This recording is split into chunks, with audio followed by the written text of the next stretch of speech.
Hello, everyone, and welcome back to another episode of Show Up with Gran. I'm your host, Gran, and before we dive in, just a reminder, I'm not a therapist. I'm just somebody going on his own mental health journey, trying to give you little tips and tricks that you guys can try. Some of them you might like, some of them you might not. That's okay, because only you know what works best for you, and I now believe the first lesson of any mental health journey is advocating for yourself. Because once you know how to advocate for yourself, the clearer your journey will become, because you'll know what you need for yourself. And that's a very big step. Today, I thought it'd be fun if I've recently been rewatching the last season of Stranger Things, and a lot of what goes on in that show reminds me a lot of like the beginning steps of DBT, especially before you start trying to address anything and work on it. For instance, the major premise of the show is there's these. Again, this is a fantasy show, so just bear with me as I describe it if you haven't seen it. The major premise of season 4 is that there is, they call him a wizard. His name's Vecna. He's kind of somebody like Freddy Krueger who like preys on your worst nightmares, and also your isolation. Because the more isolated you feel, the less power he wants you to believe that you have. And the major parts of the show is the fact that the people he seeks out and decides to go for are the ones that are struggling the most, who feel isolated and like they don't have anywhere to turn. And when they do turn to somebody, they feel like it's not actually a beneficial encounter. And this is all dived in the first episode because again, season 4. So we're gonna dive into some spoilers here, but I just wanted to dive into it because it definitely reminds me of some like symbolism and like things that happened to me on my own journey. Like when you first decide like something's wrong, I need to go talk to somebody, it can be very scary. So then when you're sitting with a therapist, it's hard to actually open up because all of these people are like kids going to like their counselor and trying to talk about real world things. Again, fantasy show, because the main person who deals with this is a girl named Max who lost her brother in season 3 and like in other parts of the show, but she's kind of struggling with like the PTSD of surviving that and like what like seeing somebody you love kind of get wrenched away from you like that feels like. But she's trying to deal with that without actually letting anybody in on the reality of what she's feeling. And most of that has to do with like the judgment, because when it comes to her brother, they had a very strained relationship. And I feel like a lot of the times, especially when it comes to labels that society expects, we feel guilt when we're upset with somebody like a brother, because everyone's like, oh, well, your brother looks out for you. He cares for you. He wants what's best for you. Nobody wants to like hear that somebody who's supposed to be there for you is kind of a very toxic influence in your life who did a lot of bad things. And then when he did finally step up and do something for you, it really surprised you because he stepped up trying to protect you, but then also paid this huge price. And what I'm about to voice is kind of what I consider a negative talk, or it's not, I don't want to call it rational, like irrational. It's like, we all have thoughts, and something that my therapist taught me is like there's a difference between a thought that leads to action and a thought that we just have, because we have no control over our thoughts. And I want to put that out there. I guess I don't think I've ever said that, is like you can go throughout life and something will pop in your head whether you like it or not, and you can judge yourself for having that thought, or you can be like, hey, that thought shocked me that I even had it in my brain. Is this who I am as my person? Which is why I always emphasize know your core values, because once you know what lies in the pocket of your core values, that's when you can start questioning and being like, oh, this is just a thought that has nothing to do with me. It's just I've been watching too many like horror shows, and like now whenever I'm walking down the street at night, which is more of a danger for women unfortunately than it is for me. And also, once you've been punched in the face during broad daylight, I don't think daylight is any safer than nighttime. But that's something that happened to me, and that was kind of my big awakening when everyone's like, we want to believe that nighttime is so scary. All the little horror things happen only at nighttime. And that's one of the reasons why I like Resident Evil 3 so much, is because they tried to emphasize, oh, these negative, like bad horror themes can happen during broad daylight. And really, it's mostly just the stories we tell ourselves is why we believe that it's safer during the day. I hate to burst that bubble, but that was important just because I feel like a lot of the beginning journey of anybody on DBT is just trying to figure out what is your actual thought and what is just something that comes into your head. And this is especially true with anybody who kind of is in a constant gas chamber when it comes to like, and I call it that dramatic because there's gaslighting and then there's like everyone in your life is gaslighting you because they would prefer you be the problem solver than to actually allow you to hold space when they upset you because they'd rather only ever be fixed themselves, like with your assistance, rather than opening it up to also have to give that help that you give them back to you. And that's kind of why I also like to emphasize like relationships, while they're important and sometimes labels because of society expectations are supposed to mean something like mom, son, sister, father, all those things are supposed to mean something. And if they do mean something and you care about those things, let's just say I envy you, which I know is not a good trait to have because unfortunately I did not have people like that in my life who would like go out of their way to look after me. I did found them eventually, but they were not the people who like the label of society expectation told me are the ones that should do that for you, because I actually truly believe that with the bottom of my heart. And then every time I would go to them at my darkest points, we're in December, December 24th is still hard for me.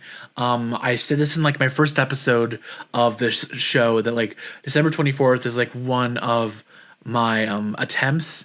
And I'm saying it that vaguely because people are weird on YouTube and I don't like it because I think it broadens the stigma that you can't just say things truthfully and outright, because I think it makes it something that's like shameful, and the more shame you have, the harder it is to address something.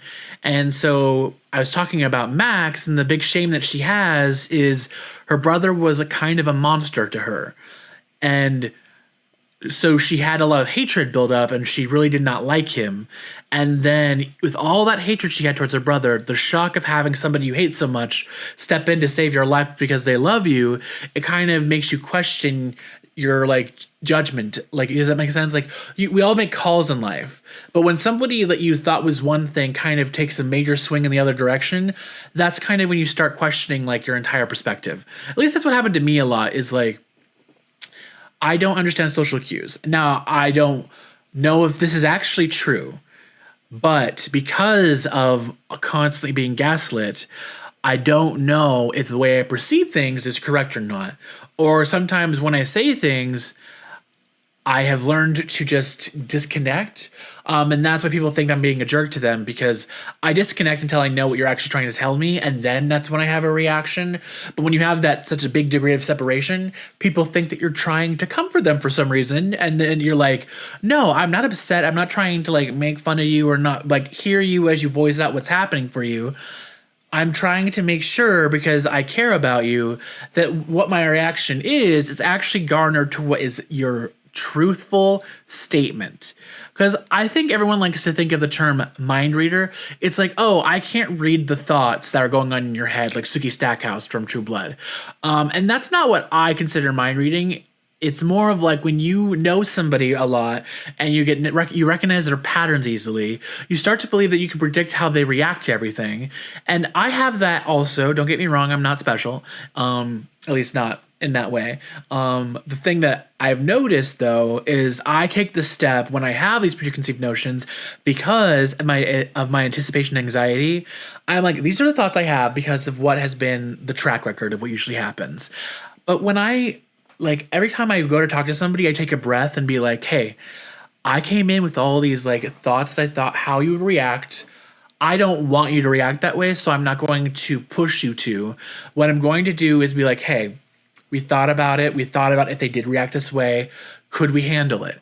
And that's why the scale is important, because we all exist on the same level. And when you have those like power dynamics, those scales in life, it's when people get away with treating you like garbage, in my opinion. It's like when we believe that we are less than somebody else, it makes it easier for that other person to get away with terrible behavior. And that's something that I had to learn through DBT, is just like, oh no, I don't know whether or not I'm being rude or not. A, because maybe I've never gone through this similar thing, or because of the way my brain works. Sometimes I've been down the similar road, but I've never like merged to it this way before. Using a freeway analogy, like we all have been on like a major highway, like I-90 is a major highway, I-94. These are ones that are around me, and I feel like most everybody has been on those two highways if you live up on the upper part of the country. But we all haven't always merged onto that freeway the same way. Like for my current destination, I know how to get there. But like if I went downtown and I started driving in unfamiliar territories, I know that somewhere in north, south, east, west direction, I-90 exists. And if I get there, I'll be able to get home. But how I get to the I-90 might feel like a hero's journey because now I'm navigating a just different path to getting to a familiar place. And that's a huge thing sometimes is it's like, oh, I've never entered this place before. And so when we have those like realizations of like, oh, in the case of Max, my brother did care for me more than I thought he did because otherwise he would not have done that thing. And now I'm left in a questioning zone of whether or not my emotions are justified because this is me dissecting what Max is going through because part of the problem is she doesn't know whether or not she should feel as like hurt by her brother anymore because he did that huge thing for her. But in order to get to the point of deciding that, you have to start the journey of what's happening. And in the beginning of the show of season 4 of Stranger Things, she's kind of avoiding everybody. Like she broke up with Lucas, which was her boyfriend in the previous season. And she broke up with him because she didn't know how to process and she didn't know how to like put up a front for him. And there's nothing wrong with like needing space or like not being able to handle a relationship. I never think that that's an issue. It's more of the fact that like they broke up and they're still like supposed to be really close friends. And me as a close friend, like if you need space, if we were dating, I would give that to you. But like if you're hurting to that degree of level, I would hope that you would open up because I am somebody who's always like really honed in and really cherished the friends that I have who I think share. It's not just venting, because venting can just be frustration. It's like sometimes we all have these things that we're trying to deal with in life. And the friendships that I love are the ones where I'm like, hey, I have this thing going on. I'm going to tell you about it. And then my friend also shares those things with me. And as I've grown up, I've been like, oh, maybe you should take a beat, Cameron, and make sure that you're actually including them, because something that I've noticed is if somebody else isn't as like comfortable talking about their emotions, you really have to like give them space to like do that for you. And so like throughout the season, we've kind of had more and more of our friends being like, hey, we know something is going on with you because we know that Vecna preys on people who are really struggling mentally because that does something for his like ritual that is going to like open this big portal and Hawkins. But like that's all. But like to me, everyone that he chooses is kind of going on this like trip of into deep isolation. And the more isolated you are from somebody else, the less likelihood you're going to have like thoughts appear that are going to challenge your negative thoughts, which is why it's important to try to like, it's called acting opposite. If you're really struggling, it's like if you feel like you're always thinking negative, if you think that you haven't had a positive thought in a long time, maybe something that's happening is you've just surrounded yourself with all these stimulants that bring up the same response every single time. And so if you only have the same things happening in your brain, then what you need to do is just be like, whoa, whoa, whoa. I know that if I go do this thing or if I don't do something, I'm just going to like really judge myself. And then the more I judge myself, the less likely it is that I'm going to actually deal with those emotions or open up to somebody who can give me tools to process, because Max is seeing a counselor, but she's not opening up to the counselor. And I love this, and don't judge yourself if you're this person. Everyone who starts out going to therapy is always like, I am opening up. Stop telling me that I'm not opening up, Sharon. This is me being open.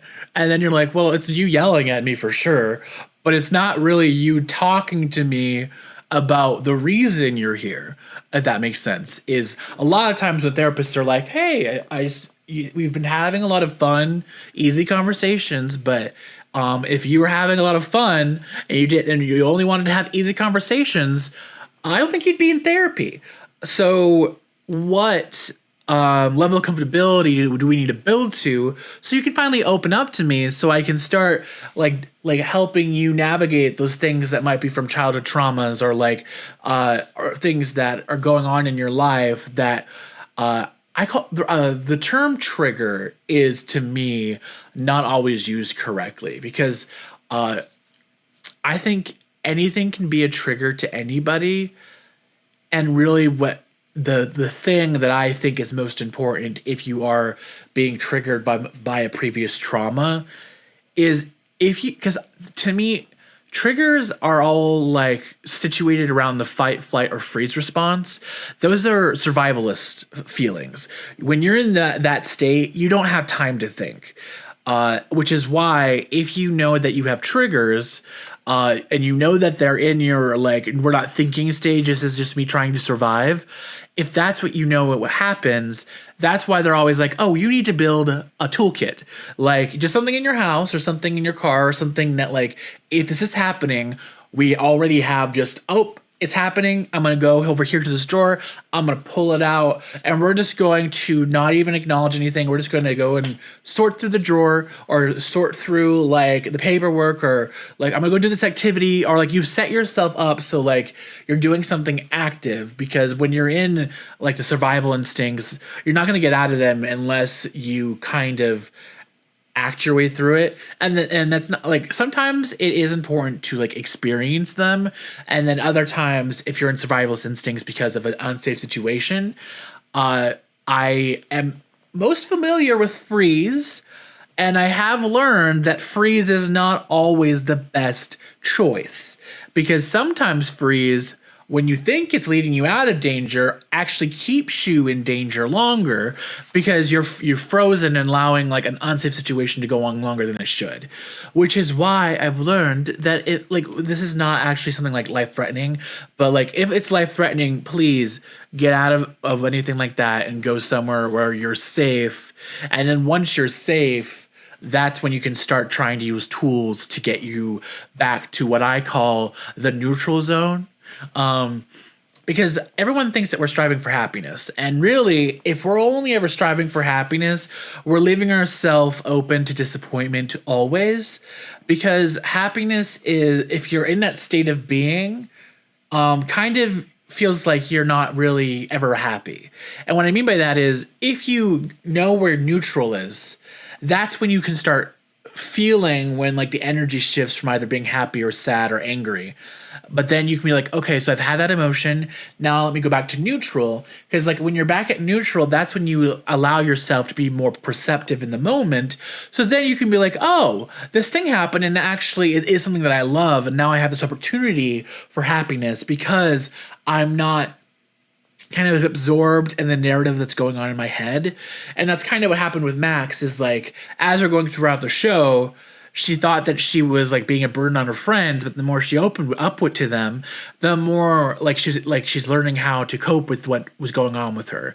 And in the show, something that helps, that is like, we're triggering a different part of our brain, is in season 4 we have like Running Up That Road is a theme song of season 4, and it's Max's theme, because when she is in her survival tactic, only music kind of allows her to stop her thoughts.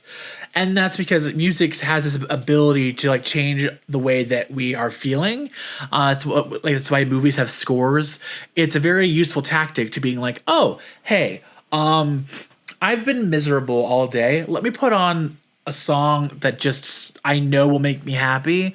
And we all have those songs, because there are songs that come on and it's been years and years, and every time they come on, I know I'm going to be happy. And then, not because I'm a glutton for punishment, but also when I'm like, I've been happy for too long, and that sounds like a judgment, but it's like, I know that happiness is important, but I feel like I'm letting myself believe that this is where it's always going to be, and I think that's an unsafe perspective for me, so I need to come back down to neutral. And so if I get excited again, that's awesome. But like, I have like a mellow song that kind of reminds me of like, you know, just being like more equaled out and like accepting life for what it is and just being happy in the moment. and like running up that road is kind of like Max's brain opening up so she can be like aware of outside stimuli trying to help her. Because when she hears that song, that's when she can hear her friends trying to reach her. And that's kind of like, that's to me a metaphor for like just the mental health journey in itself, because when we are like surrounded ourselves with being, it's, I call it, again, it's obsessive for me because of the way my brain works, but it's like when you have a constant like I used to call it like you're going to the dentist and it's a drill again, like in your head. When it's constant, it feels like you can never escape.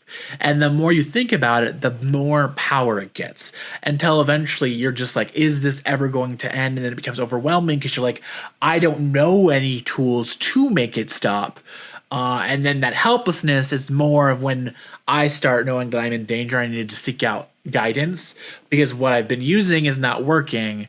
And if I find guidance, usually that helps me level out and get clarity.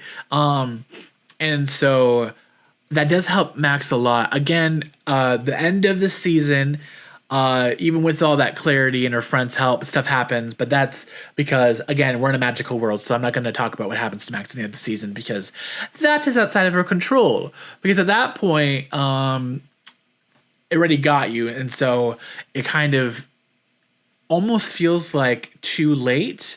And that's a thought that I have a lot, especially because I have ideation.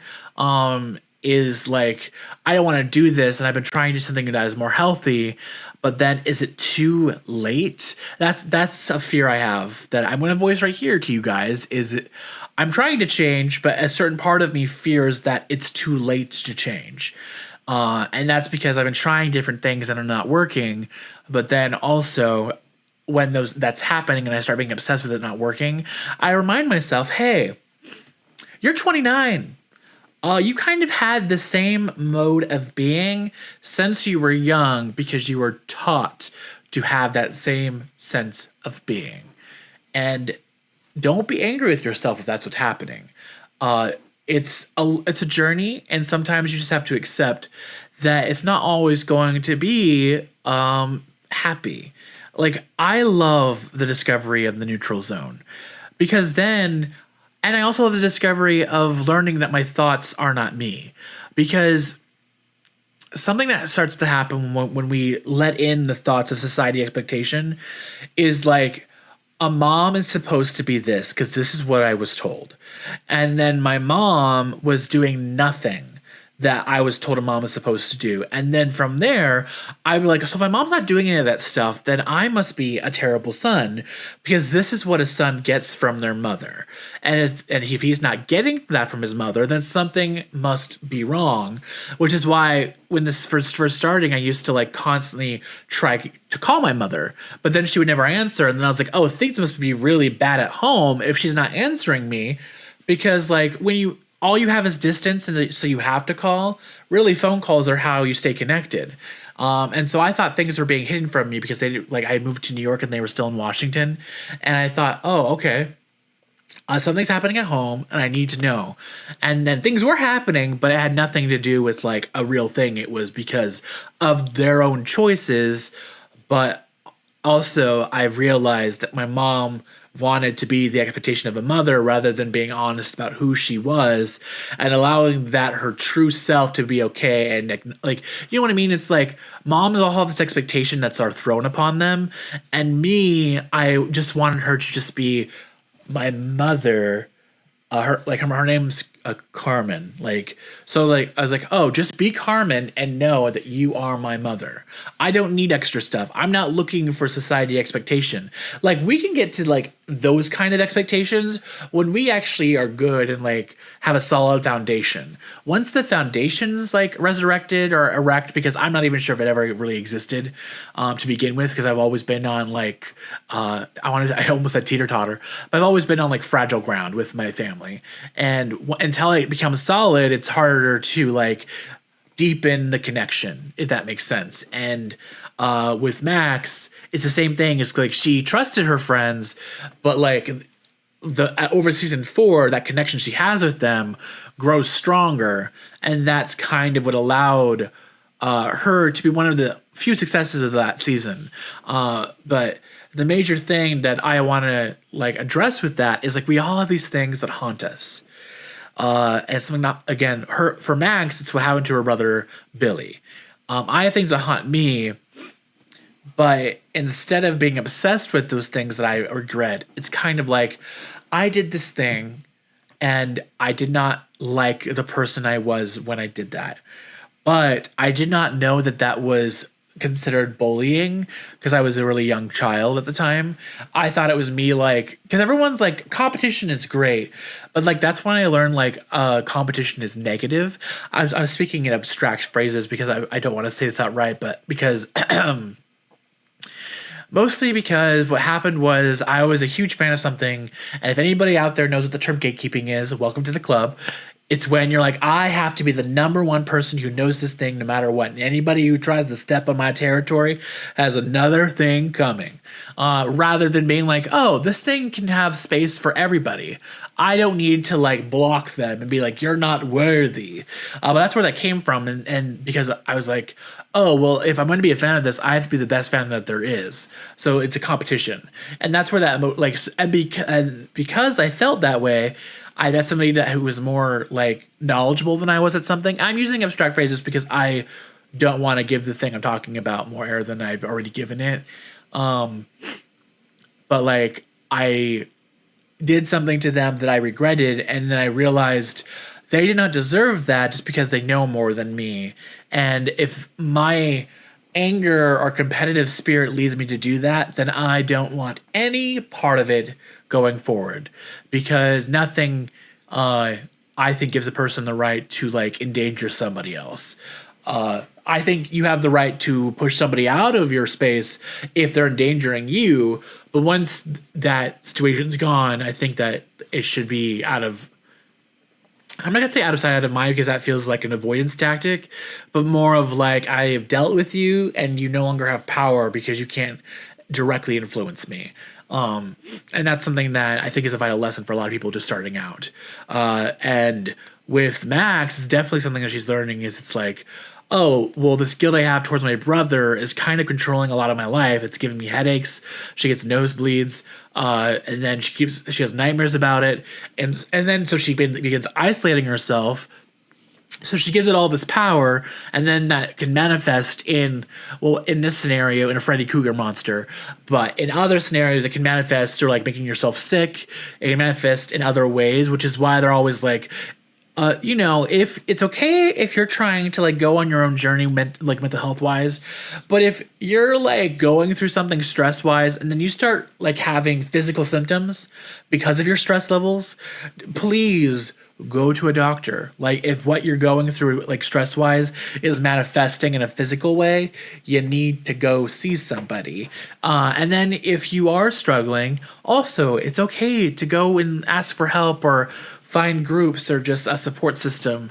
Because I think life is hard, and the more support we have, the better we can be for ourselves and others, because then we know where we sit with ourselves, so we can be open to helping others, because then we're not trying to protect ourselves at the same time. Like if we're solid in us, then we can really like just address and help or like be around or have fun with somebody, because then they're like, oh, that's just them, like nothing they can do can touch me.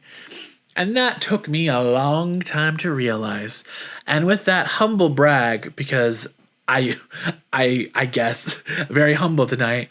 I think that that's going to be it for this episode. I really, really enjoyed doing this. If you want to see more of like breakdowns of shows through DBT, I would love to hear it. That was Max's journey through season 4 of Stranger Things. Thank you so much. And as you go throughout the week, please, please, please, please, please, just like take a moment, take a deep breath, let that breath out because we don't want you to pass out there, and then just remind yourself, as you're being mindful, to just show up for yourself because you matter.